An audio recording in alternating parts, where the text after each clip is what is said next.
Hey guys, it's Harrison alongside Josh, and welcome to the Awkward Sports Podcast. We're going to cut to the chase. We're talking Colorado football, then we're going to move into Florida Gators football, and then we'll have a surprise topic at the end if you stick around long enough. So, Josh, Colorado was ranked. They were 3-0. Everyone was on the Deion hype train, and then suddenly they lose 42-6 against Oregon, and everyone is just magically a hater. What Yeah, gives? I mean, obviously you look at Colorado, right? They came into the game ranked. They came into last week's game ranked against Colorado State. And obviously they have one of the most impactful players in the country in Travis Hunter. He got hurt last week against Colorado State. Harrison, truthfully, I don't think Colorado should have been ranked going into this week's game. After the performance they had against Colorado State. I mean, they had to come all the way back at home to force overtime to try to Right. win the game. You lose Travis Hunter. We kind of saw this. It was kind of a perfect storm. Dan Lanning in Oregon, a very stout program. He has really built them up to be back to a power again, taking over from Mario Cristobal, who had some decent years there, but Dan Lanning has kind of put them back to where they kind of were, almost where they were with Mark Helfrich and, of course, Marcus Mariota. But the defense for Oregon's was been what's been very impressive. And obviously Deion, for the first time this season, went up against what was really a fantastic program. Yeah. And I think most of us did see a loss to Oregon coming. I didn't think it would be as bad as it was. And I'm sure Travis Hunter being out was a problem, but I don't, well, how much of a difference do you really think it would have made? Maybe an extra score, maybe to get an extra stop on third down. I don't know. But in the end, it's like, it's one of those wake up calls that Colorado is a rebuilding program. It's almost as if that's what they were when they hired Deion. And we have to keep that into perspective. They weren't going to come into this season beating Oregon. They're not going to beat USC next week either. But anything that they do this year is a step up from last year, and it shows that they're on their way. Yes, they had a lot of progress in the sense that they were able to get a lot of new players this year. They have a lot of talent like Travis Hunter, like Shador Sanders, who was not able to make some explosive plays either, like he had done the first few games. But this is a team where, in the end, even with all the hype, I know a lot of people think like, oh, Deion's too showy. I think that's one of the best things about him personally, because in the end, that's why we talk about him. But if this team even just finishes 5-7, is that a failure of a season? Absolutely not. No, it's not even close because remember, Oregon, Colorado, what had one win last season? One. This was more of a just like welcome to the Pac-12, Coach Prime game.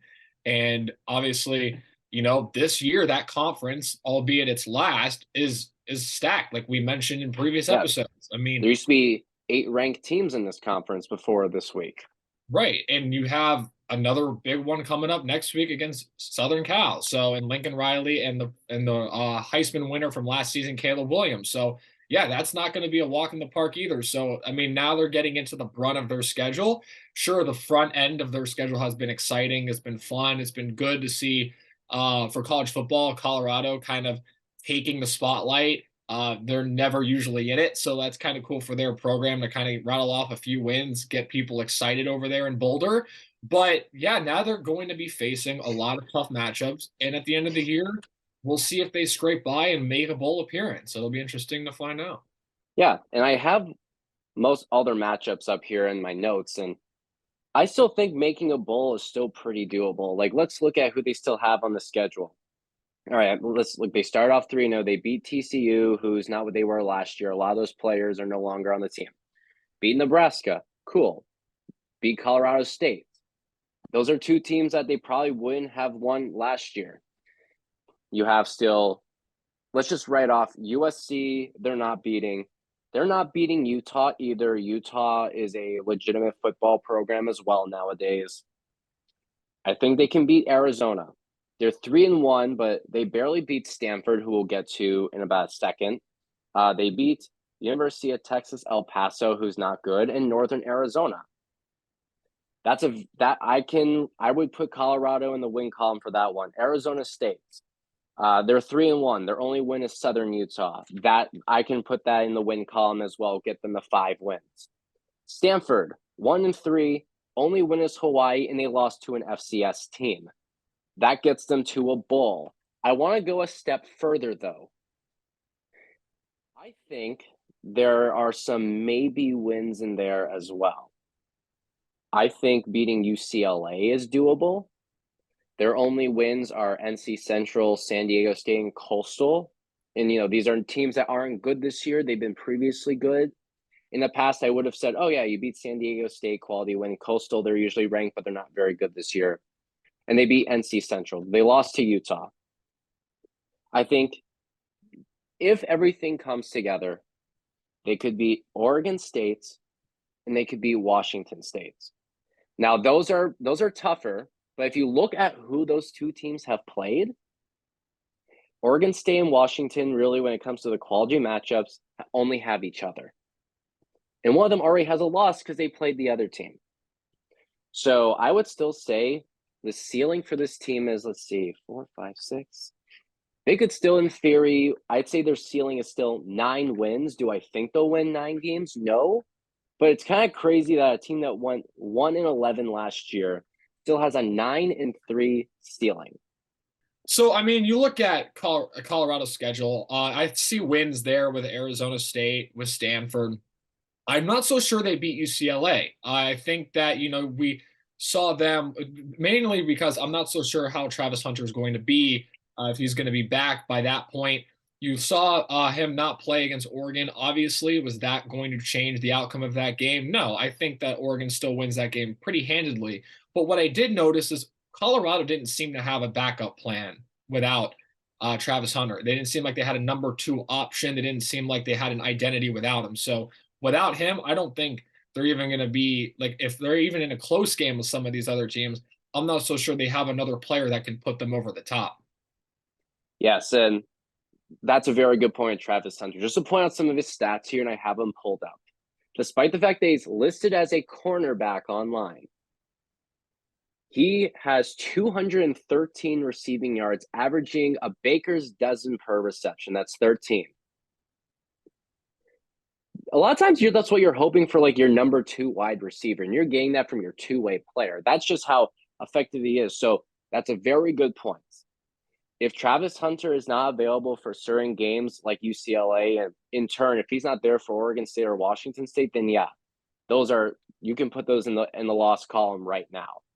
But it does seem in general, even without him, this is a team that is at least capable of making a bowl game. But it just shows how certain key players can elevate you from you're just barely going bowling and you're potentially in a pretty respectable bowl.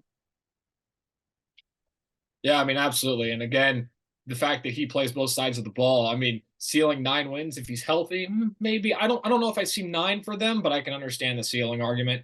I do think they'll probably fall around the 6-win mark. They probably will scrape by and get a bowl game, because obviously we can look at games that we don't think they'll win and be like, oh, they could upset somebody. They could pull a surprise game like UCLA or a Washington State or something like that down the line. But who's to say that they may not have a bad loss either on their resume too? So like, I think you can kind of go both. True. Like I said, I think this team could beat Arizona, but it turns out they're 3-1 for a reason, and they go and they upset Colorado. Yeah, absolutely. Yeah. So anyway, we're gonna move on now. The Florida Gators, Coach Billy Napier in year 2, off to a 3-1 start, coming off of a 22-7 win over Charlotte. Okay. I've been one of the biggest defenders of Billy Napier. I still am.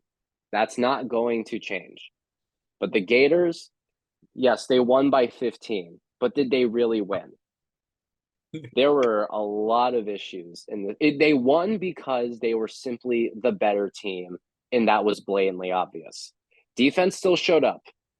You give up a touchdown to Charlotte. That's not the end of the world. Teams score touchdowns all the time, even when they're not good teams. I've seen the Citadel score a touchdown off of Alabama. Everything went right there. The problem was on offense.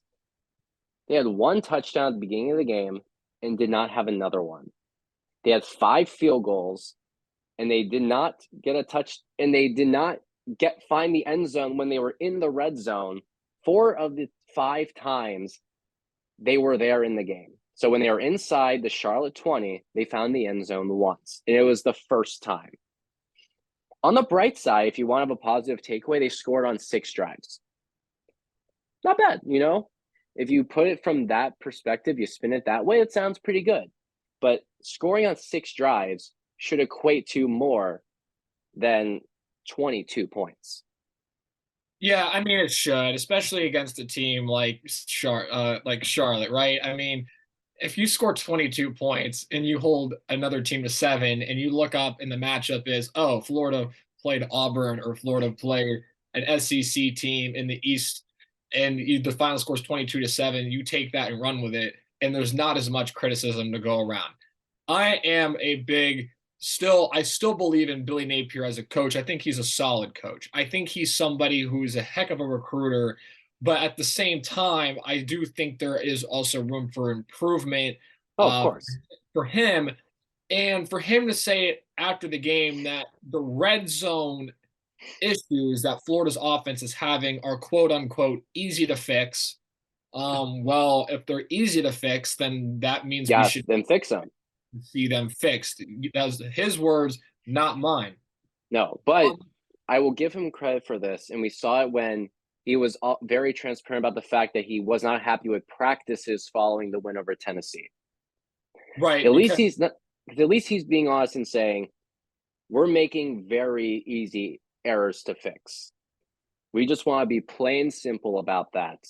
And in the past, they would have just said, this is something we'll work on. You act like it's a bigger task than it actually is. So it looks like when you do it, you've completed some big tasks. So at least there's that transparency, which is huge. right, and I mean, you look at again, the way they played. Obviously, it wasn't great. They came off of the big win against Tennessee, and you could tell that the team It kind of got to felt their heads. they got complacent. They were like, all right, we got our big win. We can kind of take a week off against Charlotte. It's kind of a bye week, not really a bye week. You know who didn't take the week off? Austin Armstrong in that defense. Like they No, every single week up to this point. Let me put this into perspective, obviously, for newer Gator fans, people that are just attending the school, somebody who's watched Florida football since they were a kid. When Will Muschamp came into the University of Florida, he inherited an incredible lump sum of talent on both sides of the ball from Urban Meyer's incredible recruiting and the fact that they were just coming off those championships. And then, you fast forward through there, Jim McElwain inherited the defense that Muschamp kind of crafted and built. And then you fast all the way forward to Dan Mullen's time, and he brings in Todd Grantham, who basically runs that defense into the ground. Austin Armstrong, this is his first year as a defensive coordinator, and I know it's very early into the season, but they are the number 5 defense in terms of yards allowed in the entire FBS and number 1 in the SEC. That is above Nick Saban. That is above Kirby Smart, the reigning back-to-back national champion head coach. He is a young up-and-coming prodigy, and he's one of those guys where, like, the fact that he's turned around a defense that has been so bad. It wasn't like Muschamp where he had players to start with, or Jeff Collins who had players to start with. He has completely turned this defense around in like a year and a half. It's remarkable. And I mean, you can go back to the Utah game, the one that they lost with a game of 24. One of that was on They held him play. to 270 yards. Exactly. And in one play, it was like 80 of those yards. So like he's one of these guys that I really hope Florida can keep on for a while. He is somebody that is I mean, if somebody were to hire him away this offseason, I think they'd be making the right call if they're in need of a coach, because I know he's young, but he seems like a rising superstar in the industry. I fully agree. And I feel like the only thing that might keep him in Florida for a few years is his age. You look it up. His age is considered either 29 or 30. No one knows when his birthday is yet, but just because he is just pushing 30, that age alone is probably what's going to keep him here. And I think the Gators will not mind that at all. He can get much more time being mentored by a head coach before becoming one himself, which is huge because let's be real. A lot of great coaches who are great defensive coordinators, great offensive coordinators, don't always make the best head coaches. And I'm sure he's thinking already, Armstrong is thinking, he wants to be a head coach one day. And if he wants to do that, he needs to put himself in the best position where he can get that mentorship to learn what it's like to be not just a person working on one side of the ball, but handling the whole locker room, handling anybody who's going to be on this team, recruiting, regardless of what your specialty is. All of those matters so much. And even staying under Billy Napier, like that could be just huge for his ability to learn how to recruit. But on that note, we're just going to take a quick look at how they're going to look against Kentucky. I don't think the defense is going to have a problem with Kentucky at all. Devin Leary has not looked good at all, and he's played some pretty not so great competition. He threw 2 interceptions against Vanderbilt, who is just not a good football team. Their wins are against Akron, Eastern Kentucky, Ball State, the team that's become the SEC punching bag this year, being smacked around by Georgia and smacked around by Kentucky. We're getting a The lot of money. only, yes, they're getting paid bank to lose badly. But the issue still is, even with Leary being an issue, they have great wide receiver talents. They have a great running back in Ray Davis, who is also a dual threat, by the way. He's averaging 6.3 yards per carry, and he is also averaging 13.7 yards per reception. So no matter what, you have to worry about that Kentucky running back once again, and we're all thinking Benny Snell Jr. But in the end, I still think the defense can take care of that despite those weapons. The biggest issue is still going to be that offensive line. Montrell Johnson will have some great runs to start, and then he just gets shut down. 16 carries, only 63 yards against Charlotte. I know there were some guys who were not playing, but it seems it's been a bit of an issue all year. I have to imagine over time, Trevor Etienne, who, by the way, in only 8 carries, averaged 6 yards per carry, is going to start getting more and more of those handoffs as time goes on. And I would not be surprised if that starts next week on the road. I mean, it's probably going to have to, right? I mean, I mean, I like Montrell Johnson. He's a solid running back. Trevor Etienne, this guy feels like an NFL guy. I mean, he's obviously his older brother is in the NFL with the Jaguars, and he's been nothing but exciting the moment he's set foot on campus and onto the football field for University of Florida. So he's always been exciting to watch. Again and again, you touched on, some players not being available this past week. Eugene Wilson, a few guys on the offensive line not being available against Charlotte. To me, it's Charlotte, and it really doesn't matter. But your second string players should be better than Charlotte's first string players. Right. But going into Kentucky, this one obviously is another one of those games where it's kind of concerning because, like it or not, there is this narrative forming with Billy Napier, which is he's not winning on the road. He can win at home. One win on the road since last year. It was that Texas A&M game, and that is it. And by the way, we're talking not just like traditional road games. He hasn't won neutral sites game either. No win over Georgia, no win in the bowl game. That is going to be a problem. And we're coming into a team that we hate to see it. We hate to admit it, but they've owned Florida the last few years. They've only had since 2018 one decisive victory over Kentucky.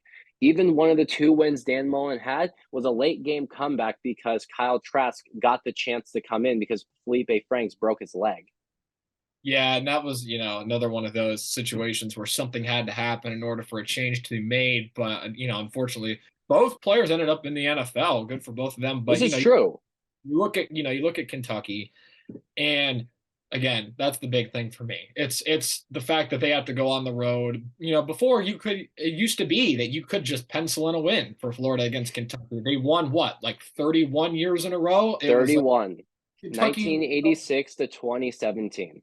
It was like, oh, Kentucky. Oh, that's a win. I like growing up my whole life. Oh, I see Kentucky. I see Tennessee. That's a win, and that's a win. And the games that you look towards that you may or may not win are LSU, Georgia, and Florida State. And the rest of your schedule was like, oh, that's 9 wins right there. But that's not where we are anymore. Kentucky's gotten a whole lot better. Florida's been, going through coaches. It seems like every couple of years. So, again, Billy Napier has an opportunity this week to get that statement win on the road. He has yet to do it. I mean, he's got one, but like a statement win, I don't know if he's yet to do that so far. And this will be a big test. Or else if he comes up short here, you're going to start hearing that more. Like, oh, Billy Napier, what's he on the road? Florida's got to be able to win games on the road. It's part of the conference. You got to be able to beat these guys, not just in what is arguably one of the best home field advantages in college football, the Swamp. Exactly. And with times changing, everyone always keeps saying, I can't believe you lost to Kentucky. You have to beat Kentucky. The truth is, like, okay, these teams are better now. These aren't guaranteed wins anymore. This is suddenly becoming the SEC West. I know divisions are going away in a year, but you get my point where it's, what are you going to do about it? Are they going to go look at the Charlotte game and say, okay, our heads clearly were not in that one. Let's step it up. Take this game seriously. If they just take this game seriously, they're going to win a game because they're going to win this game. All you have to do is score 30 points and you will beat Kentucky, even if it's on the road. Last time they were there without any defense whatsoever, Kentucky scored 20 points and one of those came off a mistake on special teams. And I know last year it was different. There was roster turnover and all that. But even then, that was 27 points. You score 30, you're going to beat Kentucky. Yeah, but can they score 30? But can they score 30 is the question. Can they score That's 30? The biggest question. If they play like they did against Charlotte, no, they will not. You can't just have it where you go into the the red zone 5 times and find the end zone once. You kick 5 field goals against Kentucky, you're taking your second loss on the year. That's just the reality. Yeah, it's one of those things where it's like the tides have shifted once again for Florida football. You went from being a program under Muschamp that couldn't buy points, and it got to the point where you actually got excited when the defense got on the field because you knew that maybe there was a higher chance that the defense was going to come up with a pick six where they could score some points and win games. And they won some of those games like that where the offense and that might be how they beat Kentucky. It might be. And you're look going into it. Sorry, go ahead.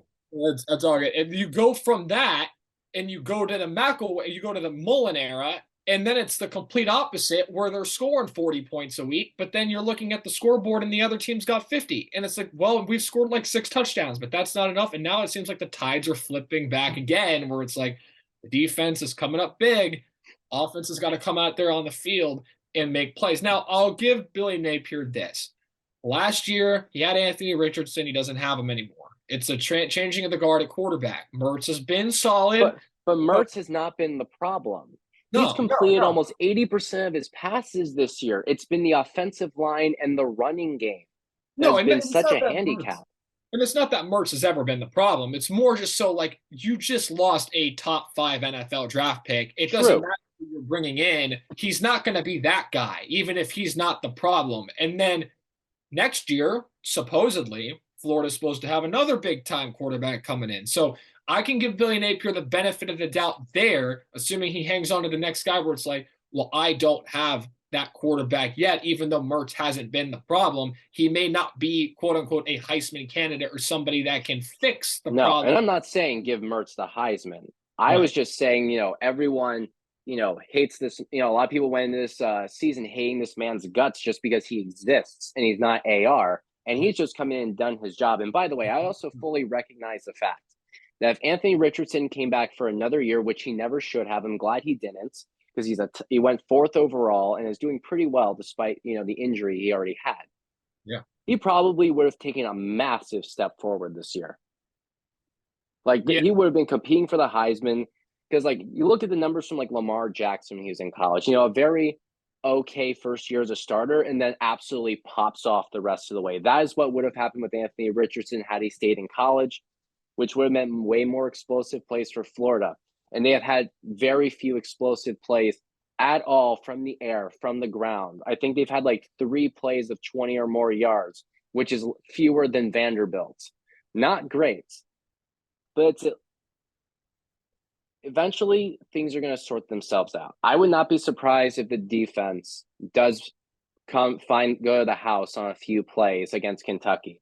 If Leary is playing the way he is against Vanderbilt and Akron, Austin Armstrong has a plan where he's going to mop the floor with this guy. Absolutely.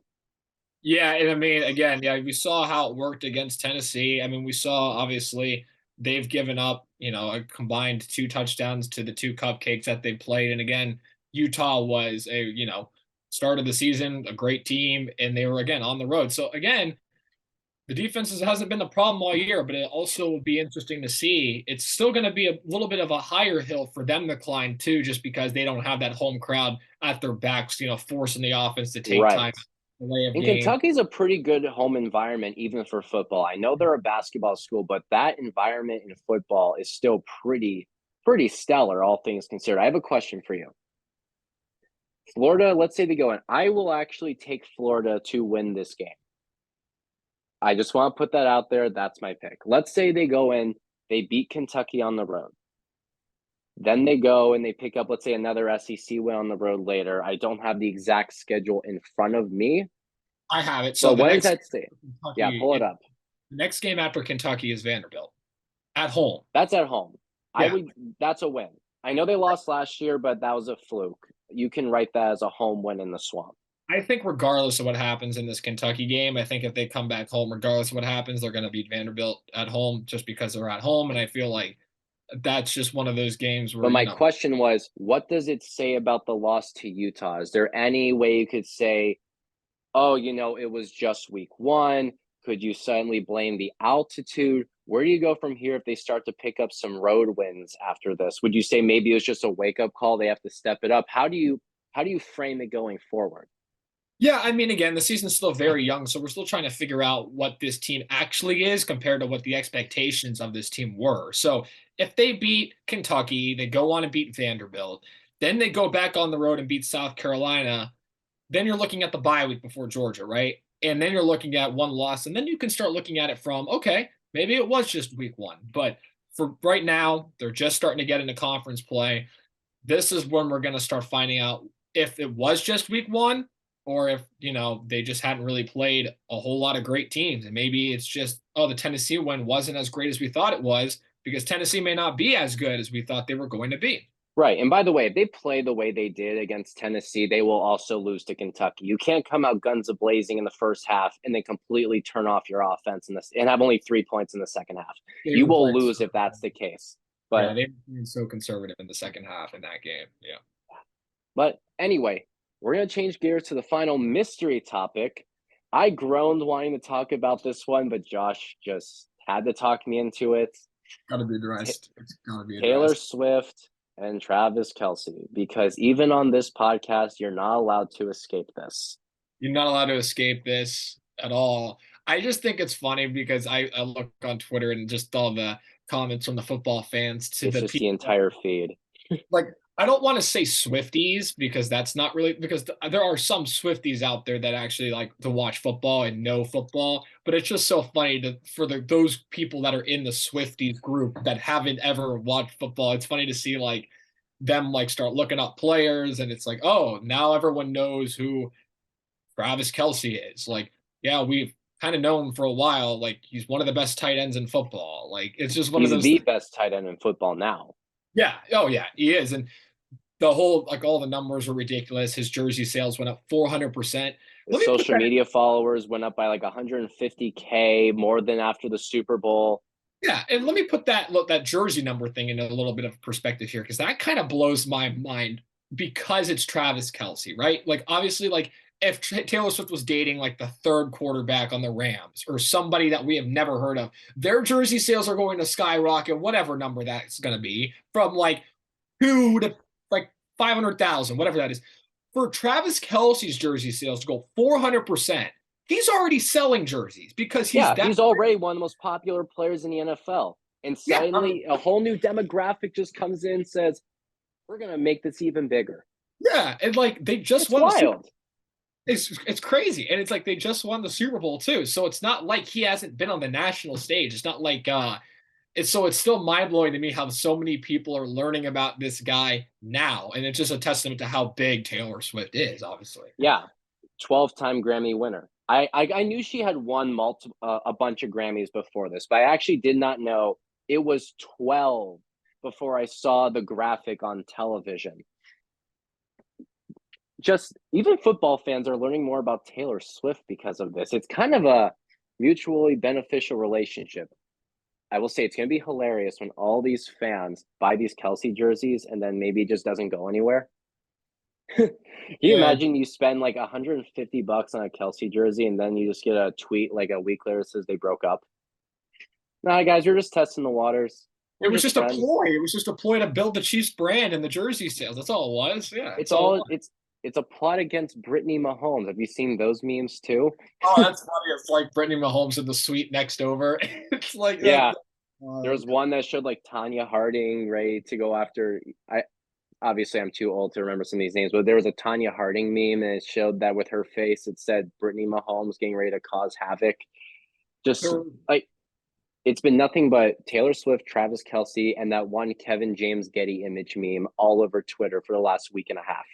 yeah, then there was one I think that said something like, "Oh, they Wikipedia Travis Kelce and they found Gronk on Wikipedia, which means there are now a couple Wikipedia From pages Aaron Hernandez. on a certain tight end." Or it's like, "Oh man, it's crazy." Like it's wild. And then like there was somebody, I think a tweet went viral of a Taylor Swift fan that hadn't watched football, like putting like football in their terms, like this is what it is. If you get 10 yards, you have 3 tries to do it. If you I don't, saw that one. They're teaching themselves football now.